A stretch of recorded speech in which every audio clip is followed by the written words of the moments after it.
Okay, the first issue that I want to personally address is the issue of the video that's gone viral concerning the arrest of some university students from this weekend, specifically from about 2 o'clock in the morning on November 8th. Yesterday evening, about 7 o'clock, I started receiving videos concerning the arrest. Needless to say, once I started receiving the videos and watching what occurred, I was deeply disturbed by it and disappointed in the way our officers responded. To that end, I went ahead and I contacted Captain Simpson, who's in charge of internal affairs, and sent him an email so that we could start planning how we were going to conduct an internal investigation into the actions of the police officers to determine if any policies and procedures or any type of laws were violated or broken by those officers. This morning, we met as a staff and we began our internal investigation, and that investigation involves going over and reviewing a lot of video. There was a lot of video that came from the individuals that were inside the apartment, and several of the officers have body cameras. And so we're going over a lot of video footage, and it's going to take us a while. So what I'm asking people to do is be patient and allow us to do an investigation. We've already started, and we've already conducted some interviews with some of the officers based on what we've been able to dissect from the video.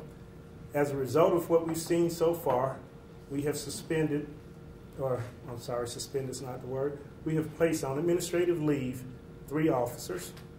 Those officers will be placed, or have been placed on administrative leave, and will remain on administrative leave until we complete this investigation and determine what course and what direction we go from here. Now, what I want you to understand is that we've got a long way to go in this investigation. Just because we've initially put 3 officers on administrative leave, by no means mean that we're at the end of the investigation, we're done. There are going to be probably hours of video that we have to review.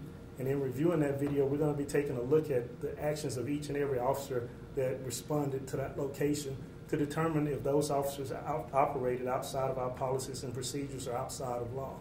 And that's what we feel like we need to do. I want you all to know that we're going to do an open and honest investigation, and we're going to be as transparent as we possibly can while we do this investigation. I want everybody to know that we take this very seriously. I take it very personally because I've put a lot of effort over 21 years, and a lot of other people put a lot of effort in building a great reputation for the Tuscaloosa Police Department in our community. And I don't want to see that reputation destroyed by a careless or senseless act. And so therefore, we're going to do everything in our power to make sure that we investigate this, bring it to a conclusion, and let you all know what's going on. Now, obviously, I'll restate that you need to be patient. This investigation, unfortunately, does not move at the speed of the internet. It's not like pressing a button and hitting send and it's all over and done with. It's going to take a lot longer than that to get to the end of this. But with a little bit of patience, we're going to get there. And I want to assure people that we're going to do everything that we can as a police department to rebuild the public trust and restore the trust of the public and the citizens in us. I also want to say to everybody out there, do not be afraid of calling the Tuscaloosa Police Department. We are here to protect and serve and do a job. Do we always get it right? No, but there's no need to fear us or fear our officers. And if anyone out there has any additional information that they feel is relevant to this case, I ask that they contact our Internal Affairs Office at 248-4510. Now, I will open the floor up to questions. We've all seen the videos. Can you tell us, I know without naming them, maybe which 3 officers have been placed on leave just based on the video? I mean, there was the one using the taser, the one using the baton, there was the one using profanity. Those. The 3 officers that have been placed on leave was the officer that initially responded to the call, the officer using the taser, and the officer using the baton. How many students in all were arrested during that call? There were 3 students arrested. Will the charges against them remain? The charges are currently pending in court, and we will have to see where we go with those charges. So at this time, those charges are still pending. Why were so many officers responding to a noise complaint? It looked like as many as a dozen officers there. The reason there were so many officers out there was because it was a couple of hours after the football game. Of course, there were a lot of people that were still in the area of the strip, and we have what we call a strip detail, a group of officers that work the bars in that area after the ball game. And those officers were out there because of the bars still being open. And when the officer called for backup that initially responded, several officers responded to that call for backup. Is there any other side of the story that in your mind could justify what we've seen? Well, we're currently still investigating it, so I'll reserve comment on that. But I will tell you right now that what I've seen, I take it very seriously. I was very disappointed in it, and that we're going to do everything that we can to get to the bottom of it. Had you all responded to this apartment before this particular one? That I don't know. What was the total number of police officers that ended up present at the incident? I don't have an exact number on that. There was several, though. What have the students been charged with?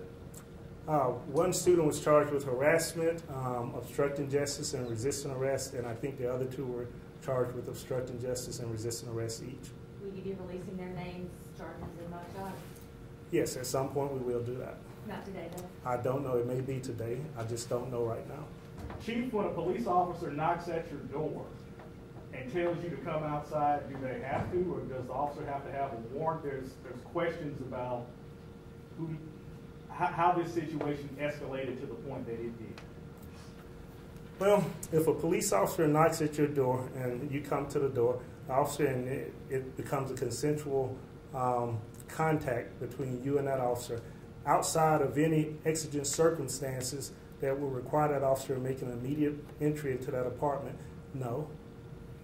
Does that answer your question? Yes, sir. No what? No, the officer cannot just go in.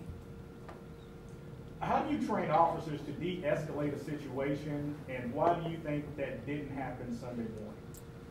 We've had training on officer training to help them deal with stressful situations in the past. I don't know the last time we had that training, but we have offered that training here at the police department before. Why it didn't happen in this case, I cannot answer that question. Those 3 officers that are being placed on administrative leave, can you tell us how long they've been with the department? One of the officers has been with us for 8 years, another for about 12, and the last officer for about 2. So the initial responding officer had been with the department 8 years. Yes. The officer using the taser had been here 12 years. Yes. And the officer who's using the baton had been here 2 years. Yes. Okay. Do you think after this incident there's any additional training, or is there anything that you want your officers to maybe learn from this incident? Yes. For me personally, when we have a situation like this, I take it personal, and I wonder in myself as a leader, have I failed my department in some type of way? Have I not provided them with the adequate training that they need?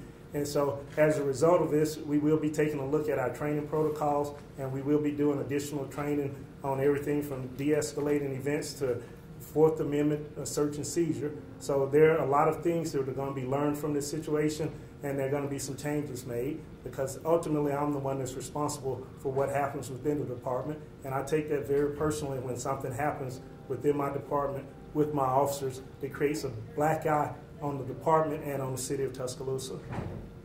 Chief, what's the atmosphere like for you and the officers within the department when you look at the last 3 to 4 months with a fatal officer-involved shooting? You had a suspect die or wound up dying following being in police custody.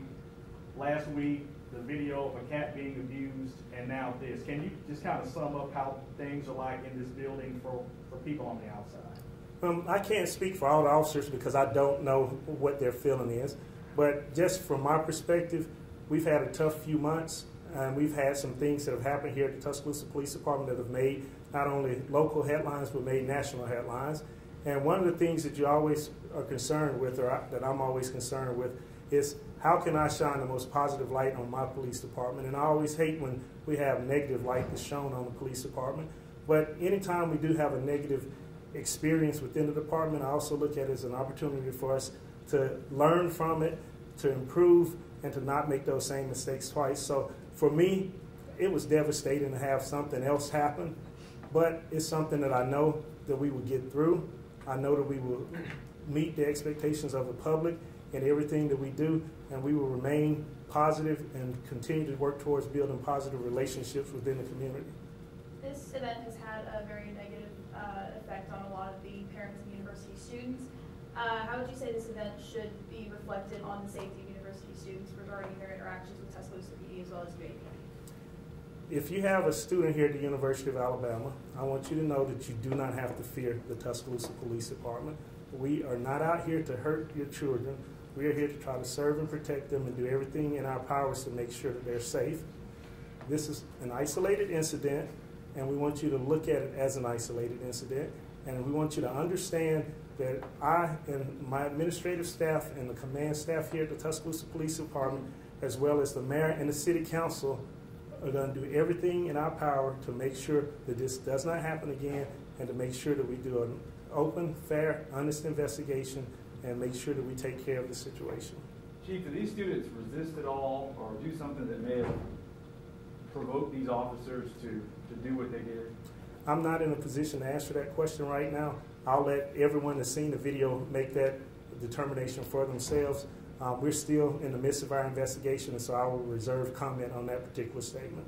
Have you actually talked to any of the family members or parents of these kids that were arrested? No, we have not, but as part of our investigation, that will be one of the things that we will be doing, is having Captain Simpson and Lieutenant Jenkins from our Internal Affairs Office reach out to the students that were involved in this and reach out to their parents to see if they will arrange or have an interview with us so that we can hear their side of it and get some more information and details about what happened. Chief, these videos all start after the officer had already been there. We don't know for how long. In this point of the investigation, do you have a timeline based on when the officer arrived at the apartment and what happened before these videos were started recording? Yes, we have. Like I said, the officer that initiated this contact with these students was wearing a body camera, and so we do have that information from his body camera, and we noted it was only a couple of minutes after he arrived on scene that this incident occurred. Can you say at what point that video might be released? I don't know at this time. We will work to try to get that out, but at this time, with everything going on, I don't know how soon or when we will be able to do that. When the pepper spray incident occurred back in July, you told us at the presser that not every responding officer had a body camera due to department restrictions on how many body cameras you had. How many body cameras were present at this incident, considering how many officers were there? I don't know how many of the officers had body cameras that were out there. Like I said, we're still in the early stages of this. But since the incident that occurred this summer back in July, we've deployed a number of other body cameras out in the field. And I believe we're at about 170 cameras that are deployed out among the officers that are actually working. So probably, if I had to guess, if not every officer that was present in this incident, almost every officer that was present would have had a body camera on. Chief, the leave that the 3 officers are on, are they paid or unpaid leave? It is paid administrative leave.